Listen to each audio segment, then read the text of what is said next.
Hey, and welcome back to the Softpreneur Podcast, where anti-establishment thought leaders and holistic wellness visionaries get clear on how to build a business like nobody else's business, with your hosts, Dawn Petrin and Elisa Joachim.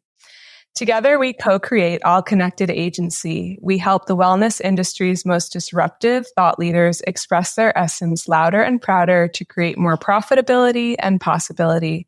And now it's your turn. I am so delighted to introduce Ariele, CEO of Wisdom of the Womb. This conversation lit us up completely. It felt very multidimensional and alchemical and like ancient women coming together to talk about what it is to be a woman entrepreneur, sacred creator in this day and age. And I think you're going to love it. Ariele is an integrative fertility specialist, a licensed acupuncturist, a certified herbalist, a womb keeper, and she's helped thousands of women who didn't think they could conceive and have healthy pregnancies. Yes, this conversation was so good.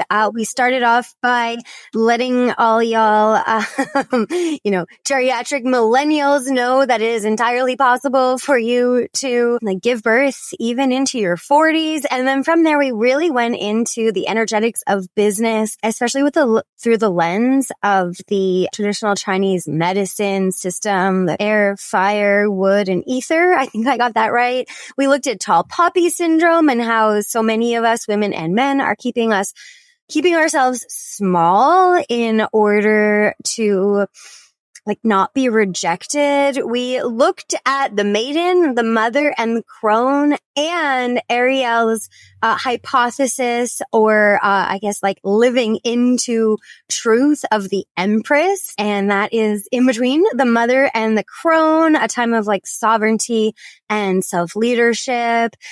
We spoke a lot about yin and yang and listening to spirit and letting that intuitively guide your business and your life. We spoke about creative fertility as opposed to I don't mean just, but we spoke about creative fertility and how to create in this world outside of simply giving, not that giving birth is simple, but giving birth. We spoke a little bit about Ariele's book, which is so good already. And then we spoke about intuition and flow rather than hustle, receptivity, along with the doing and letting life penetrate you in order to create.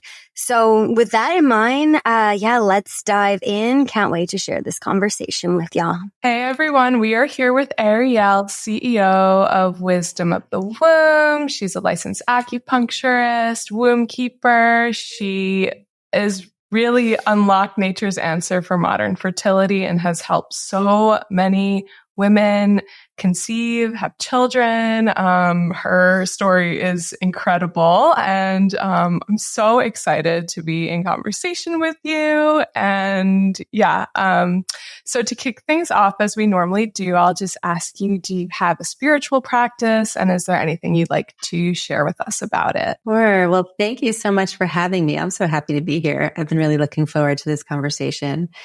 And I think the first thing I'll say about having a spiritual practice is I think that word for a long time kind of threw me off in a lot of ways because I think I was brought up and raised to see it as something outside of myself, something out there, spirits out there, and kind of almost I needed to disconnect from myself in some ways to tap into it or feel it or experience it. And for me, and that might be true for a lot of people, that they kind of go above their body or outside of their body. But for me, I couldn't really access my own sense of spirit until I really went into my body, through my senses. And so that really is my spiritual practice, is just being with my body and in my body. And also just, I think most spiritual process for me happens in relationship. So it could be relationship with nature or, with my body, with myself, but with other people. But there's also, I think I had this idea that I had to be outside of it, I know that purity thing of I'm connected to spirit. And for me, it was really connecting with my senses and my body and other people and the earth. So yay. Okay. That is amazing. I'm actually like not that adept at astrology at all, but I am a Kundalini yogini, and in Kundalini yoga we speak about moving from like the Piscean age to the Aquarian age, and moving from like interacting with God or spirit through others, and or like that it's outside of ourselves. And then in the Aquarian age, and I consider us like midwives or doulas of the Aquarian age, because we are certainly not in the middle of it. But in the Aquarian age, it's actually like you connect with source yourself, and you like no longer need the teacher or the guru in between you and source to understand it. So this idea of embodiment and relationship with body and others really resonates for me as a spiritual practice that's maybe accessible regardless of how we were raised or what spiritual is. So yeah, and thank you for bringing that conversation on, because I actually don't think we've spoken about that yet. This idea of being raised to look outside of ourselves. Yeah. And I think, I see that as like one of the worst parts of religion, was that they're like, you don't have access to this, whatever it is, whether it's God or energy or source or spirit, you can't access it without the kind of intermediary of priest, or even in kind of our time now, it's like, you can't access this without a shaman or even like a psychedelic, a facilitator. It's like, you kind of need someone there rather than, which I think can be important and, essential even for some people. But I think to the idea that like we can't connect in with ourselves and out there without the help of somebody is it's kind of dangerous, I actually think. Yeah. Okay. I think I can agree with that. Do you want to like elaborate a little bit about what danger might be? Well, I don't know if I want to get into like the kind of shadow of the wellness industry, but I think that's there a lot. I kind of looked into, I forget the name of it, but there was at one point like, just like sexual arts communities, and a lot of like, I met with some people and I just heard about some stories and stuff where a lot of people like giving their own power and agency away to somebody who is higher up than them. And even like we hear it all the time in my world, because we're kind of like adjacent to the medical industry. So many people just giving away their power to doctors and kind of just like, and actually like actively wanting to like, just tell me what to do and I'll do it, and it's almost like a way to not go into our body and to not really like take the opportunity to explore what our symptoms might be trying to tell us, or, in my world, what our infertility might be trying to tell us. So I don't necessarily think it's like, people in the, what would you call them? Hierarchically more powerful are like trying to do that. I think it's just the position that they're in. And often people are like actively wanting to engage with them that way. Like, let me not look at myself. Let me just tell me what to do. And so, yeah, that was kind of a long-winded answer, but yeah, we are here for the conversation, and we do not have to get into the shadows of the wellness industry at all. And we're here for that conversation too. So we could do maybe we'll do a whole nother podcast about that. Like side note, I posted a meme yesterday and it was like, me as a 3-year-old, don't tell me what to do. Me as an adult, can someone please tell me exactly what to do, what time to do it, and in what order to do it? Or and I almost reposted it. Right? Yeah. So I agree. Like, we don't want to give it away, but I think there's just so much information out there that it can be super overwhelming to figure out like what the best step is. And of course, it's like individual for everyone when it comes to healing. So yes. And yes, there are many shadows in the wellness industry, and we don't have to dive into all of them right now. Ariele, this conversation is not going to be focused entirely on, like women giving birth and fertility. And as a woman who's helped thousands of women, like give birth and move from thinking they were infertile to, being totally fertile. And I would love for you to, answer this question for myself and all of my, late 30s, early 40s friends, because that's me. I'm an elder millennial. Is it possible to get pregnant and have a safe pregnancy, in your late 30s and early 40s and beyond? Mm-hmm. Yeah, totally. The short answer is yes.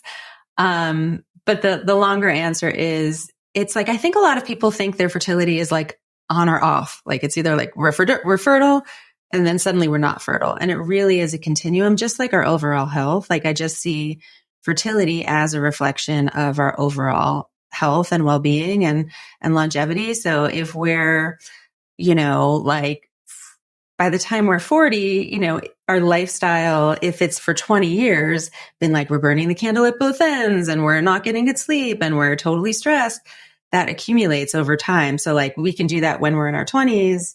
And maybe it doesn't affect our fertility or our health really at all, or in a visible way. But by the time we're 40, if we're not really looking at our health and our overall wellness, it does have an impact, but it's not like all of a sudden it just drops, like certain things do decline with age, but, 45 and I think I'm still drinking my fertile mama tea. I'm not trying to have any more babies, but just for overall health, like trying to maintain my estrogen and my progesterone levels. So long answer. But the short answer is yeah, for sure. Thank you. It does feel like maybe it's not shadow of the wellness world, but shadow of the allopathic medical world that is like, geriatric pregnancy at 32. And it's like, oh my gosh, like I just got to a point where I could even imagine having children and you're calling me a geriatric. So geriatric, that word. Well, one thing I always say is that there's such a big difference. Like most women don't even start thinking about or exploring their fertility until they're at the point where they're actually worried about infertility. So it's like, there's a huge difference between being fearful and concerned or trying to fix infertility versus like exploring and, getting into your experience of your fertility, which doesn't even have to have anything to do with having a baby. Yeah, not that, fertility of the womb coming out isn't the good stuff. But yeah, so we have been working with you for a little while now, and you and I have been connected, I think, oh my gosh, like 9 months or something like that, 8 months. And it's been so amazing to watch you. And I don't know what you were doing before because you were very quiet when we first met, but to watch and witness you begin to explore fertility as more than just like women giving birth. So do you want to speak to us a little bit about that? And also like when that exploration started for you? Yeah, for sure. Well, I'll kind of share it in terms of like my own story too, because they're so interwoven. My work has always really felt like just an expression of my own experience. And I never had fertility issues. But when I first started, like 2005, when I graduated from acupuncture school, I was working in Hoboken. I had a little wellness center there. And I wasn't actually even that interested in fertility. It's so funny how like, I don't know, I feel like that path just kind of like came to me. And now I'm like, oh, it was always my path. Like I can look back at my teen years and my first period and my relationship to the feminine and be like, oh, this was always it. But it wasn't something I was like actively seeking. I wasn't interested in fertility. But so many women, I think, because I was like outside of New York City and there was a lot of career women, so many women just coming to me for fertility that I kind of got into it and became really good at it and was pretty successful and started connecting with the reproductive endocrinologists in the area. And I even like opened in like the St. Barnabas Women's Center in Jersey City. Like I was really tapped into like that kind of, I would say medical side of things, because it was still, Chinese medicine and acupuncture and a lot more holistic, I'll say. But it was still kind of like looking at nabs and numbers and comparing them to like yin and yang. And I think I just kind of like went with that I had the practice for 10 years, but I was always interested really in like the women that didn't get pregnant. Like I had a really high success rate. I think it was like over 75%. But like for me, it was like, what about these women that like, it's not like I'm doing all the things, they're doing all the things, and it's just not happening. And it was like, I could really feel that there was this something that like I couldn't access. Like I didn't know how to access. I could feel it, but like I didn't have the questions. I didn't know how to ask the questions. I didn't know how to be with what was there other than like the kind of coming over the top of it with my, logical mind. Even though it was in the framework of Chinese medicine, it was still pretty like logical. And I think what I was feeling was like my intuition and like what I would say is more like yin, my body, the feminine, but I had no connection to that myself really at the time. And I won't go into the whole like life story of it, but we ended up moving to Colorado in 2016. So at that point I had been practicing for over 10 years and kind of felt like I was done with fertility. My husband at the time developed an autoimmune disorder. And I just felt like he'd be happier and we'd all be healthier in Colorado, and kind of felt like I was done with fertility. Honestly, it was kind of like, all right, like go to Colorado. It feels expansive.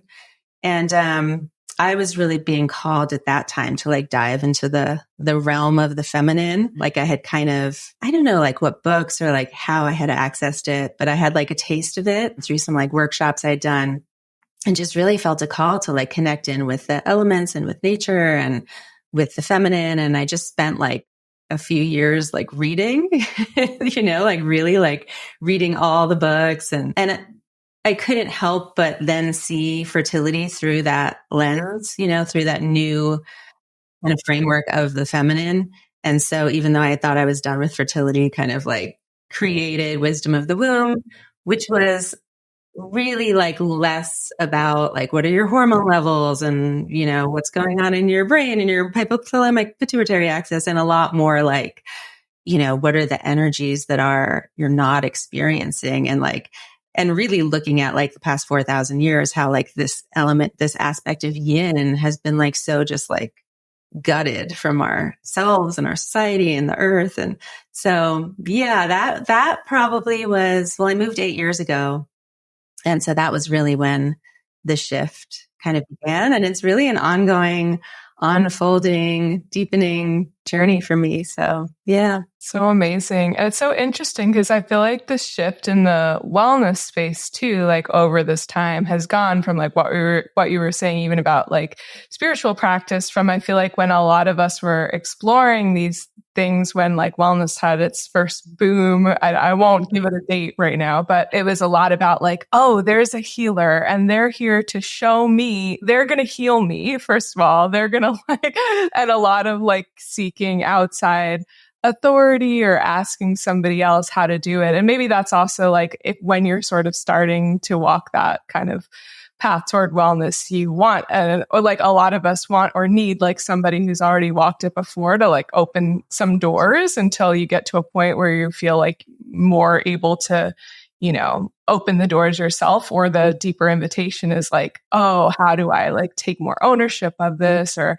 how can it be embodied and empowered? So yeah, I think that is so cool. And I'm wondering too about like, for the women out there, I feel like it's very common for a lot of us not to be in our yin, and ironically too, even if you're mothering and working as you were, or, running a business, since this is the Softpreneur podcast, and we've got a lot of entrepreneur and business owner listeners. So how have you found more flow with that as you've been exploring the yin? I'd love to hear about that journey a bit. Yeah. I mean, with all of it, I'll just talk about business, because when I had my Apothecary, it was like I opened it when I was 5 months pregnant, because I was like, I can't not work, and I knew I wanted to be like attachment parent, mom, like really committed to my children. And not that it would have been like financially easy to not work, but like, it's not like I was making money. I was really like paying the babysitter,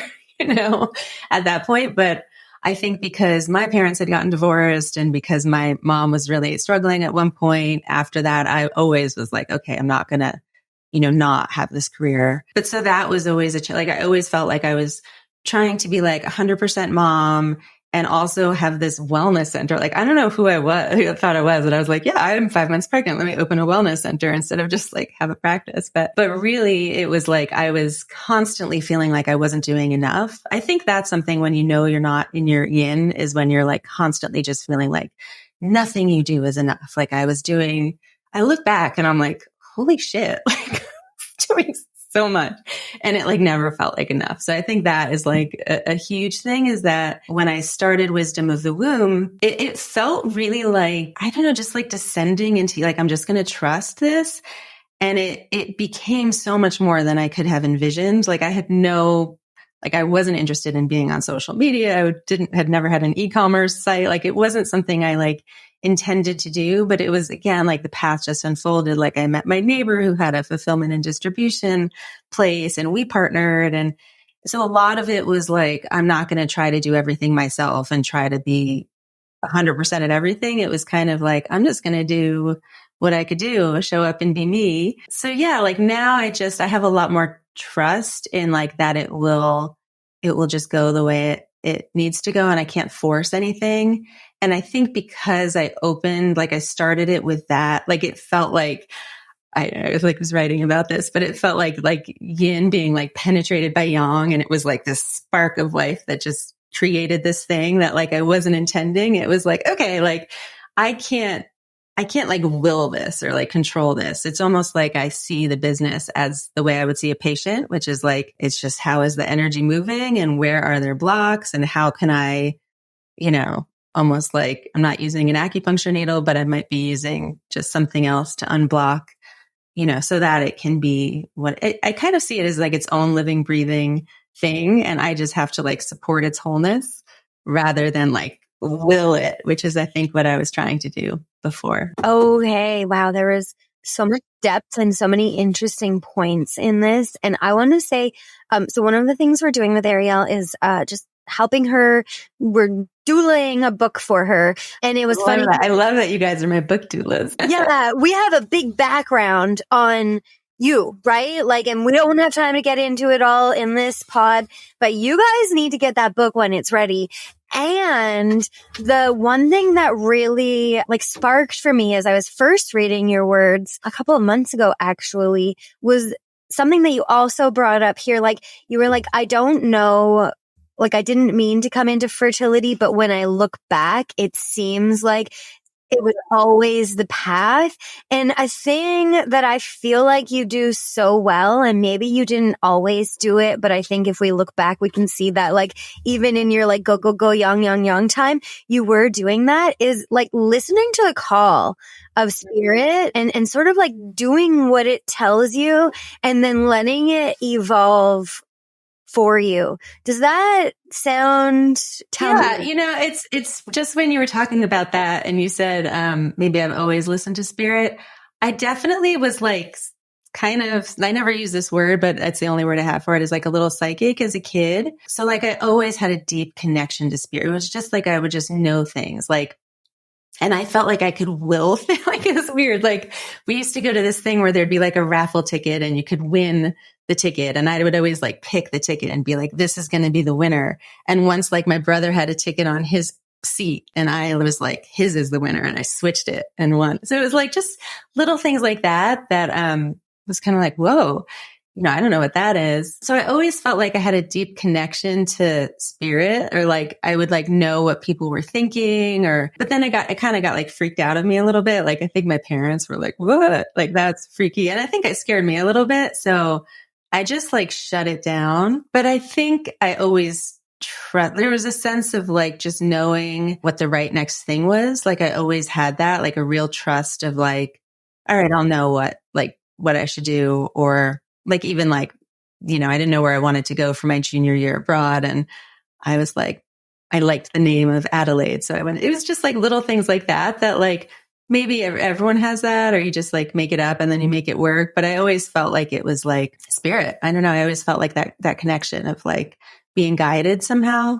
I don't know if that's really like answering your question. I think it is. And I want to bring it back to the yin part of it.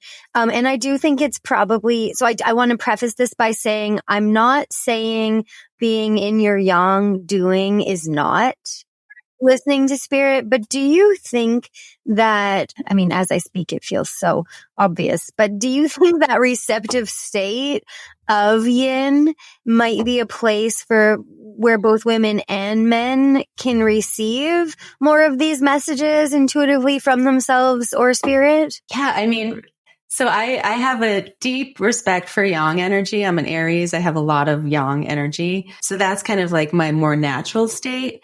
But sorry, my dog is snoring. I'm not sure if you could hear that. He's so loud. But yeah, like one of the things like really connecting in with yin that I also say, like when I compare it to like our follicles, like we can't ripen if we're like contracted, if we're not open to receiving. So can I curse on your podcast? I kind of compare it to like getting fucked by life. Like let life fuck you, like in the best way. Like let that energy just like move through you. So I see the energy that's coming through as yang energies, and then it sometimes will motivate us to like act and do. But if we're constantly in that do state and we don't just like take a minute to receive or take time, which I think our society doesn't really like our culture and hustle culture, it doesn't like let us feel like, okay, like maybe we feel guilty about like resting or taking a bath or so. Yeah, for sure. Like, I always say, like, if we're just like controlling everything, like, how is there space to actually receive what wants to come through us? Yeah. And I think when it comes to fertility and creativity, we think of a couple of things, right? We think of like giving birth, and then we think of like making art.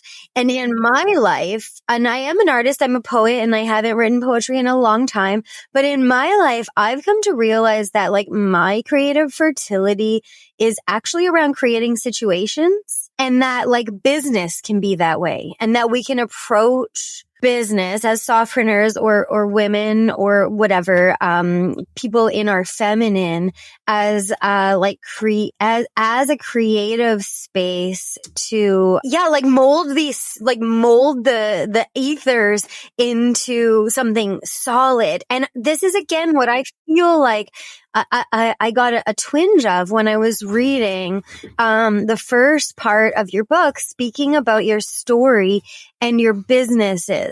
And I wonder, first I wonder if that resonates. And then I don't know if we have time, but we probably can't go over your entire career, but I would love, because it's like, I mean, I want to, but I would love to hear for you. So there's two things. One is when you were feeling creative and fertile in your business, what did that look and feel like? And what were the results? And then when you're having challenges in your business, how do you come back to yin instead of like the will? Well, also I'm kind of like, how much do I share here? You know, I think because my work is in like fertility and womb energy, I don't think I can like do it without it like really impacting my whole life. And there's also a part of me that if I'm not fully living like fully from that space, I almost feel like I'm a fraud. Like if I'm like blocking that energy in myself, it's kind of like, how can I be sharing this with women? And there's like two different parts of my work. Like in part, it's like just, I sell some tea online, you know, but like this deeper, like underneath happening is kind of like, I mean, how did it feel like when I was like really alive in my work? It felt like I was actually like destroying my whole life. No, I was tearing down the structures that like weren't supportive of like the flow of like life force in me. And that looked like ending my 20-year marriage. And like, so that was 2 years ago. And that was really when like wisdom was taking off, and I was feeling all of this just like, you know, fire energy. So I don't just talk about like yin and yang. I talk about like all the elements. And so when I was like just gestating and building it, that was really like water. And then moving into the wood energy was when I was like, okay, I wanted this to go somewhere. I want to do something with this. And then when it was in like the summer, full bloom fire, it was kind of like, whoa, really, this is happening. And that was all happening in myself too. So it was really starting to feel a lot of like my like sexual energy and feeling like really wanting to like explore this yin and yang. just really feeling like I wasn't being met in my marriage in that way. So yeah, I ended a 20-year marriage. Won't go read my book if you hear about that.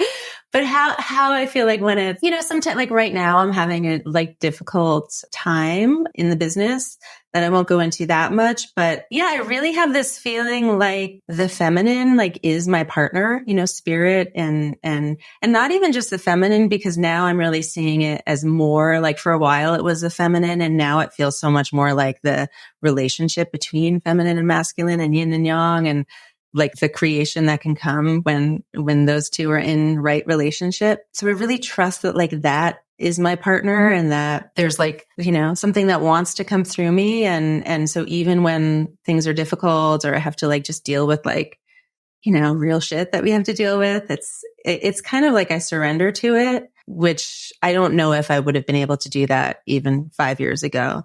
Like I just really trust life, and I trust this like energy I'm working with, and that it's like not about me and, my will kind of, it's got like a force that and I really, I believe that like there's this energy that like wants to be created on this planet that we need.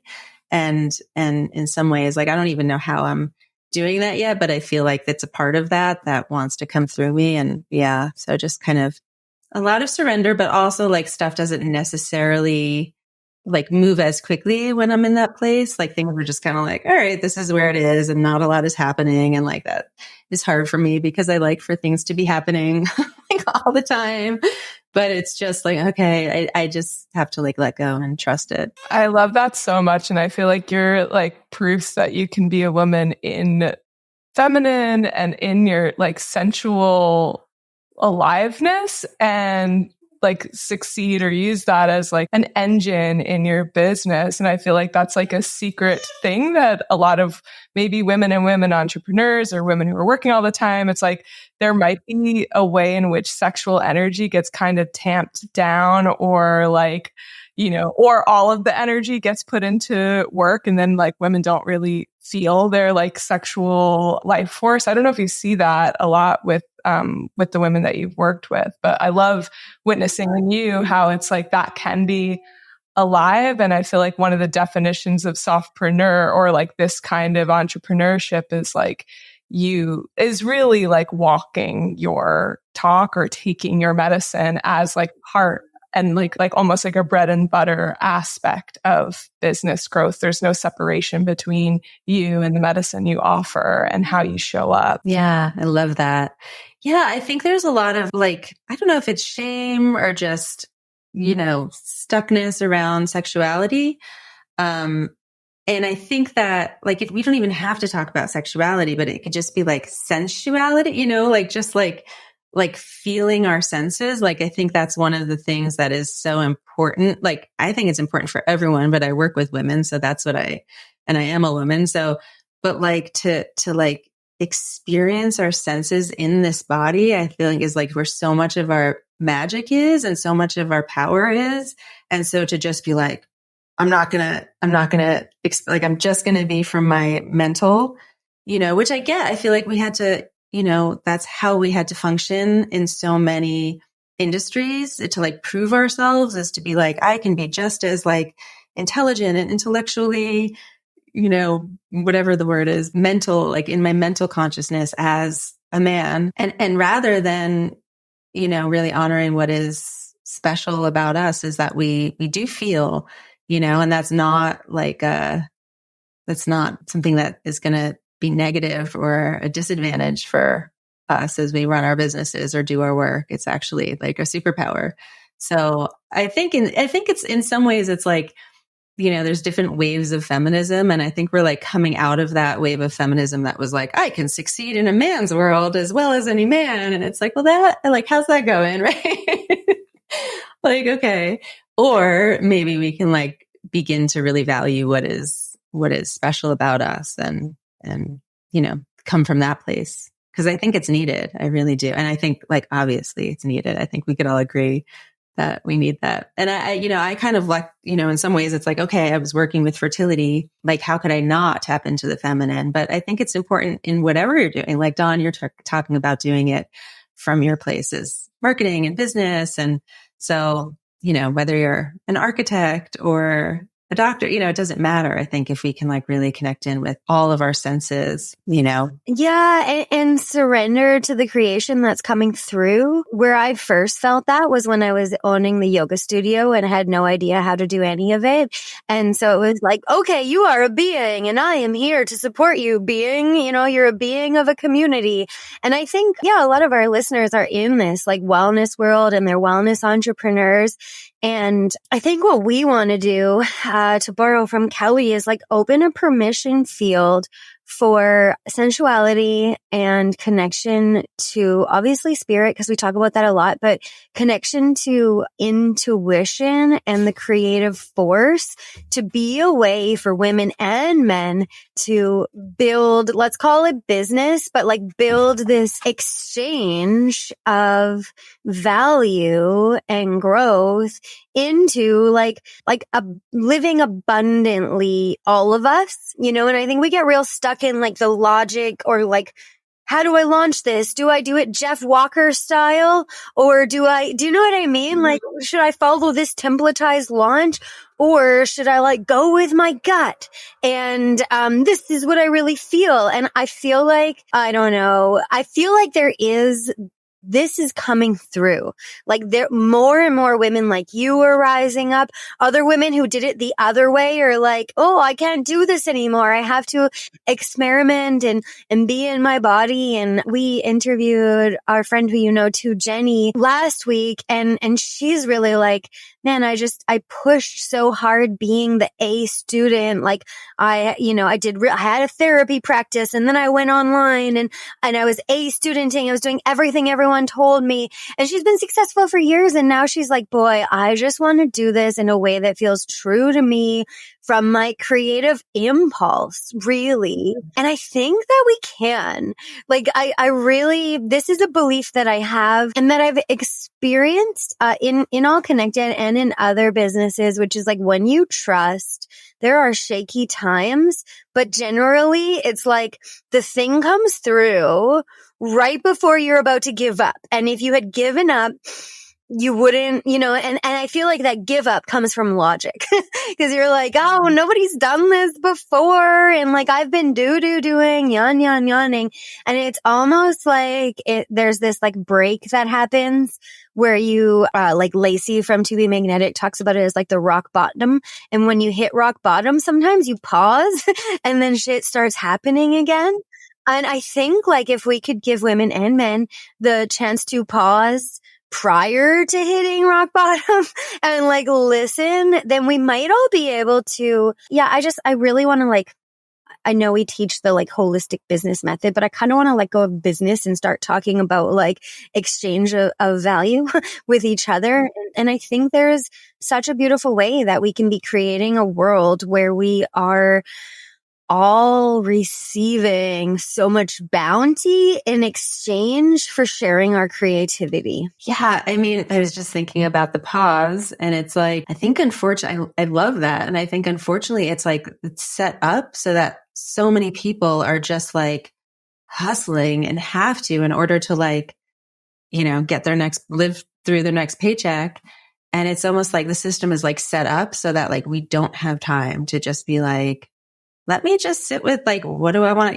What's coming through? It's like, so I do think it's a privilege and it should be, and it's, it should be just everybody gets that. But unfortunately, it's like a privilege to actually make some space, which is nuts. Totally. Throughout this conversation, I've had like flashes of like us like sitting at a campfire in another lifetime or dimension. And I feel like you bring out this really like ancient quality of women doing their alchemical work. So it's just like, I feel like we are at this like very interesting time where women who are in this space of, let's call it, I don't know, sacred creatorship. I don't even know if I'll call it entrepreneurship. It's like we've danced this before and we're getting to dance it again. And we like to ask, my baby boy is coming in, little caveat. Yes, I am a mom of a boy who's almost 2, and he's with me, and I'm learning he's always like he's definitely part of our All Connected family and meetings and everything. That's how it should be, really. This idea that like we're supposed to like separate out our motherhood from our like work too is like, that's got to go. We can't. No, exactly. And it's like, how can we honor our creativity if at the same time we're hiding the fruits of our fertility, or like, I mean, my mom was the most amazing mom ever, and she listens to the podcast, but I definitely grew up and did not do this, but like children are meant to be seen and not heard, right? And she didn't like silence me a lot, but I obviously am a speaker. I speak a lot. And I actually think that, children are meant to be seen and heard. And also be respectful at times, probably too. So I know where Elisa was going, but I'm going to pause because actually before we go into that, I want to hear about this concept that you've been speaking to us about, that is the empress. As opposed to the crone, maybe, or as part of that. Can we speak about that? Because I think a lot of us think that once we're done maidening and not even done mothering, but I swear, as soon as we start, like our kids are like 10, we're like, oh God, I'm in crone now. And it's like women's worth falls. And like once you have wrinkles, you might as well like get off the stage. And I don't know if this is your idea, but you introduced me to this idea of the empress, and I love it. So can you tell us a little bit more about it? Sure. So the typical like 3 stages of womanhood were maiden, which is like, before, I think of it as like between like 14 and 21. And then mother, whether or not you have children, it's like the age where you're like an agent of your own life. Like you're the creatrix of your life, whether or not you're, having children. And then crone, which is like, and you're like, and I think that word too, like we have connotations of that word that are like hag in the woods, like, I think there was a time where that was a much more like respected elder who had a lot to offer still. I have heard of people bringing in this in between mother and crone. I know Kimberly, is it Johnson? I'm like blanking on her name right now, but she had called it MAGA. But I think that word's we can't use that anymore. So, which was kind of like the in between, like you're not having children anymore. You're kind of, past and I see it as far as the elements too. Like I see mother time as like you're in the summer of your life. You're like in full bloom. You're like bursting forth. It's like in late summer, kind of full bloom. The rose is like fully bloomed. And then after that, the petals start to fall off. So it's like we see the decline, I don't want to use that word, but it's almost like we're going into the metal element, which comes after summer. I'm like, is that right? Yeah.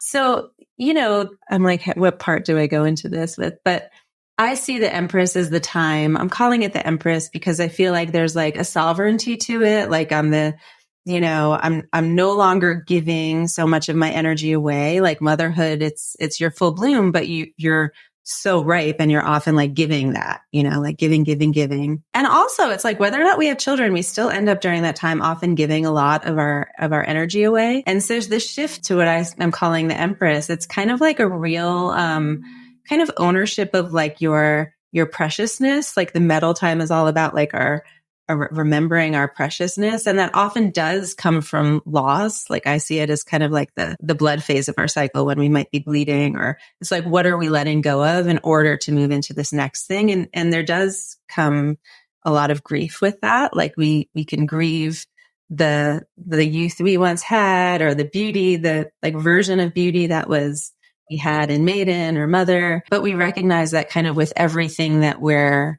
letting go of, there comes like this extract or like this distillation of like this perfect gem of like, essence that is us then, that we're bringing forth into this next version of ourselves. So I really felt that, like, I kind of, like, I'm 45. So like really at 40, I was kind of like, oh God, like what's happening? But also like not wanting to go back. Like I didn't want to go back. I didn't want to start like, injecting my face. Like I want to know who I am and what I look like. I think that's important for the younger ones coming up below us. Like I couldn't look around and like really know what women look like, because I see a lot of like lips and fillers, and like there's not really a judgment of that. It just feels like, well, I don't want that. Like I kind of want to like own this version of my beauty. And certainly I like didn't appreciate what I looked like when I was in my maidenhood or even in my mother, it's like, but there's this sense of like when you're losing what you never felt like you had, kind of, it's almost like, there's a way I feel like I'm like reclaiming it for myself, and also recognizing like my capacity in the world, my agency, my sense of myself in a way that I didn't in my younger years. So yeah, it's still kind of in, as you can tell, there's a lot of like words around it, and it's not necessarily like formulated into like a clear, concise, like this is what the empress is, but that's kind of some of the energy that's swirling around it. It's like, yeah, just this phase of motherhood where like I'm not going away, not motherhood, of womanhood, where it's like I'm not, an old crone in the woods, like there's a lot of respect for that. Like I can't wait to be that one day.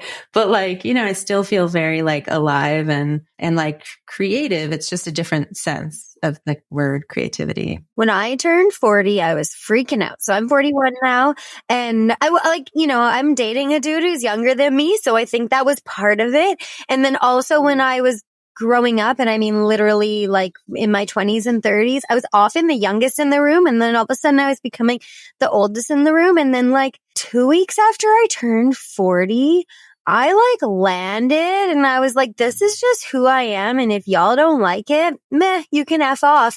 And as you were speaking about like sovereignty and like owning our beauty and stuff, I was like, shit, that must have been me.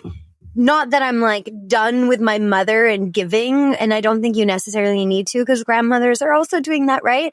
But maybe that was me coming into this thing that you're speaking about, this like empress. There was this strength that I had always had, and I'm not done with all my insecurities, but a lot of them just seem to like fall away. It's like I thought by being younger I was better, and then I turned 40 and I was like, oh shit, I'm in a different decade, and I was like, actually I'm still really great, or something. So I don't know if that fits exactly, but I do feel like there was this like solid coming into my center that happened that I'm not sure if it would have if I hadn't been watching the passing of the years and realized like I am in a different decade where people are like, because I look young, right? So if I tell people I'm like, yeah, I'm 41, they're like, no, right? But I am. And I feel like I hold myself stronger, and that my aura takes up this space that it was afraid to take up this before.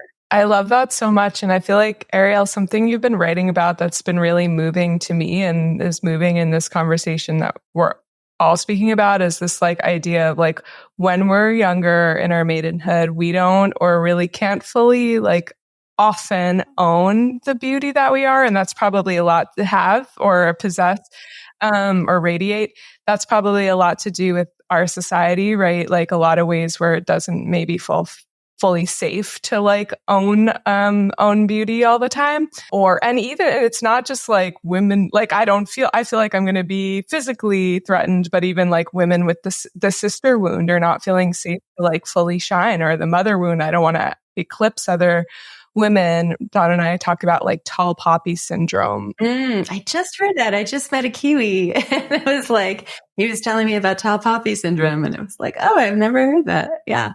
I know. I heard that from a coach who talks a lot about imposter syndrome. And she was like, okay, but let's like talk about tall poppy syndrome, which is the idea, not that you think you're an imposter, but that you're like a tall poppy and that you're like bigness or too muchness or shining might dim other poppies. Like it might it might cast some shade on others. They might not get the light that they need. And I think a lot of women who are strong and, have a propensity to lead and share, we get a little bit of like, I think a wound, right? Or a thing, insecurities, I'm too much, or being afraid of our tall poppiness, our bigness, our success. And I feel like something you've been writing about that's been really moving to me is this and it's kind of sad, right? That we don't always fully celebrate the beauty of our maiden years. That there's like often a lot of attack on the body or the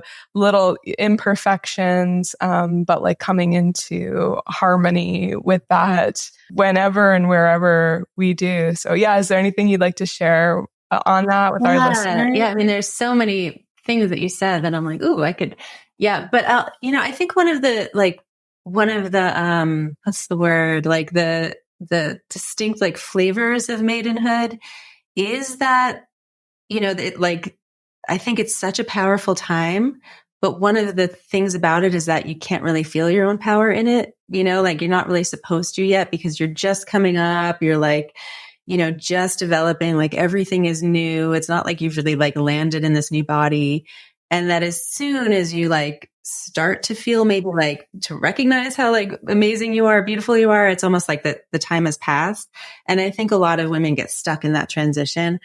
Sarah Durham Wilson talks about it so much, so I won't go into that, but she does a lot of work about like getting stuck in maidenhood, and that getting stuck in that is kind of like giving away our power. Like even as we're supposed to be like coming into our own power and agency, we like give it away and want to be saved. And so anyway, her book, Maiden to Mother is really, really good. But I do think there's something like, I think that one of the, when I think about like a healthy, mature masculine and also a healthy, mature feminine, I think they really protect the maiden, protect that time, protect that innocence, because it is supposed to be an innocent time, like a time of real, purity and innocence. And it's like, so not, like I think about like, I mean, I don't have daughters, but I know when I was like 12, I started to be like sexualized by, creepy older men. They were probably like 40. But so, I think that's just not protected and not really like respected in any way. And I think that, and then also like, that's the version of beauty that's so, like fetishized and idealized as like the only version of beautiful. So I think there's like, that could be a whole other thing, but there's so much there. And then you were saying something else that I wanted to respond to, but now I'm forgetting what it was. You made a lot of good points. I'll remember on the replay. On the tall poppy piece, or the women afraid of their own kind of magnificence. Yeah. I mean, I certainly felt like too much and all the wrong things for so long. I think in some ways, like becoming a teenager, and I'm like an Aries, and I am like, felt loud, or, but I'm also, anyway, I just never felt like feminine enough. Like I never felt like I knew how to like do feminine, other than like a performative thing I saw people doing. It was kind of like, I don't really know how to do that. And then even when I was like, kind of, first getting into like the feminine space, I would like see women doing like goddess work or something. And I was like, well, I'm not that either. Like, I'm not like soft and flowy, and, I'm kind of like fiery. And, I just didn't feel like I was like soft enough. So I think one of the things that I've really come to understand about like the feminine and earth energy, and it like holds everything. Like it's not just one thing, and it's certainly not just like soft and flowy and like, there's the space for yin, but it's like yin contains within it yang. That's one of the most beautiful things about yin and yang, is that they're always in relationship, and yin without yang is pretty non-functional. Like it's just as dysfunctional as what we call toxic yang, which is yang, absent yin. So I think that's what I was kind of feeling or experiencing when I was like first looking at like the goddess world. It was just felt like, oh, like love and light and flow. And it's like, well, yin is darkness, and, the depths, there's not like light. So anyway, we have so many things to talk about. I'm trying not to just like go off on all these tangents, but it's go off on tangents. Yeah, the goddess Kali is hidden. You know, she's like busy traipsing through the graveyards and all of her like deep blue blackness slaying demons. And then we're like, oh, Lalita, let's put you up on a pedestal. So like, I feel that like when you said fetishizing the maiden, I had never thought of that before. And yeah, it really like it is more of a fetish. And this idea that we can be trapped in it and then we are always sort of giving away is, whoa, my mind is blown right now. So that's all I'm not even trying. We're already like a longer podcast for us and I love it. But yes, we will have you back on again for sure. I love talking to you guys. You make me think about lots of things and I don't often get to like talk about all this stuff. So just to like put it into words, I'm like, yay, it's exciting to me. So thank you. Amazing. I wanted to share this like well, it's not recent, but just this feeling of like light bulb of woman life of like, oh, I'm so glad I no longer want to be a princess anymore or like act like a princess in life anymore. And I would like so rather be in queen, right? Yeah. Yeah, like how sad that like our fairy tales were like, let me be like almost dead, like asleep under a glass, whatever, like Sleeping Beauty, and need to be like kissed by a man to like, awake to have life. Yeah, bizarre. The fairy tales we were raised with, they certainly didn't give us many other options besides like wanting to be. I mean, I'm a Gen Xer, so I certainly didn't have like Mulan and all the new girly fairy tales that are much more about agency. But yeah, like let me be a princess and wait for someone to rescue me. No thanks. Yeah. Yeah. And it's so, the last little thing on that is, it's so interesting, like it's put so beautifully in Women Who Run with the Wolves, Essie's book, that this idea that like often becoming or rewilding ourselves to the wild woman involves struggle or endurance or getting to know the depths, right? Like, in our innocent or maiden years, like that's where often the poor bargain takes place, where we offer up the wildness for an idea of security. And then like, I feel like a lot of us here, we're taking this heroine's journey, right? To more sovereignty and agency. Yeah, I just wanted, I know we're like at time too, but like it goes back to that like senses thing where I think we're like, so many of us are raised to like be pleasing, like to look good to other people's senses, to be seen. And I think there's something about like getting back in our senses. Like, what do I want to feel? What do I want to taste? What do I want to like see? Like what looks good to me? Not like, do I look good to you? So I think so much like younger years is like me, and now it's like, what do I want to taste? Like it feels like a lot more like, it could be our animal selves. So yeah, I like that rewilding reminder. Yes, I love it. And I actually think this really is a great segue into, a question we're trying to ask our listeners and our listeners. We want to know yours too.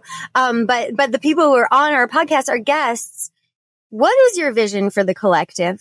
I mean, so many, there's so many, but I think it really comes back to like, I think what will like permeate out from this one is like having a much, much deeper reverence and respect for our earth. And like, so us as our earth's creatures, like Charles Eisenstein talks about considering our earth instead of like Mother Earth, start referring to it as Lover Earth, because mother tends to mean like we take, we extract, and like they don't need to give us anything back.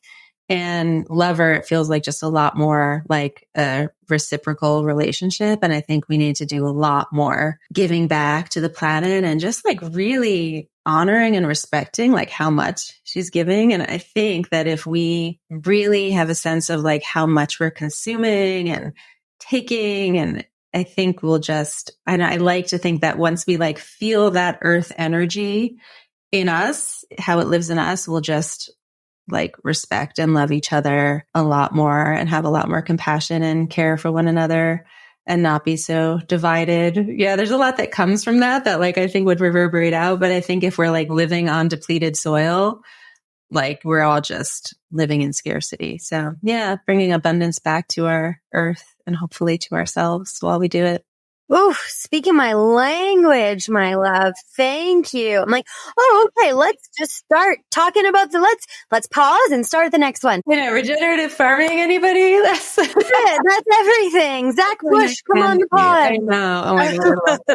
Yeah, let's get him on. Okay. So really, let's end there, except where is the best place for people to find you? Yeah. So website is wisdomofthewomb.online.com. Instagram is Wisdom of the Womb. We're Facebook. I think the group or the Facebook page is actually like All Women Are Fertile. And yeah, those are the best places. Okay. And is there anything else you'd like our listeners to know before we go? I just do want to share like how wonderful you two are to work with. They've been doulaing my book. It's been such a pleasure for me. I didn't know how I'd write this book, and it's just been, you've helped me romance the muse. So I just want to give you credit and thanks for that. Oh, wow. Thank you so much. Yeah, thank you. Thank you. Jenny said the same thing. And now I'm like, wait a minute. We can't ask this question anymore because it's like, not that we don't want you to work with us, listeners. Please work with us. But it feels self-serving, and I'm going to receive that. And you are such a pleasure to work with as well. So I can't wait for that book to be like, ooh, I can wait, right?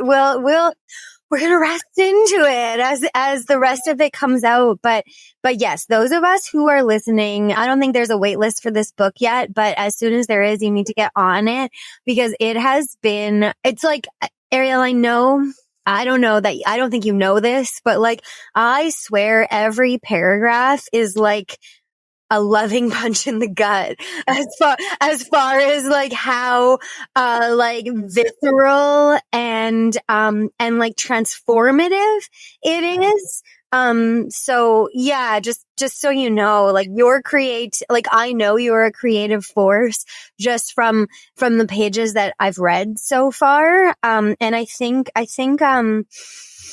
think anyone who's listening who has a book in them and is like nervous about it or doesn't think it needs to come out, I think a lot of that is the tall poppy, like our fear of our creativity and stepping up and shining. And then, the rest of the tall poppy, because we didn't quite to speak about it in this, but the rest of it is like you feel like you'll shine and then be rejected by the people that you want to love you, right? It's like the tall and then we like talk ourselves out of doing that creative thing in order to make make space for others to do the creative thing. When the truth is, when we get taller, we make space for others to grow. So you can find Ariele on her Instagram. We'll post everything. Obviously in the show notes. It has been an absolute pleasure, my dear. Thank you so much. Thank you so much for tuning in to this episode of the Softpreneur podcast. If it resonated with your ethos and your soul, we would be so grateful to you if you leave a review wherever you listen to your podcast. This helps us grow so much, and it also helps more visionary business owners find the show so they can make their dream life their real life. So many blessings and love.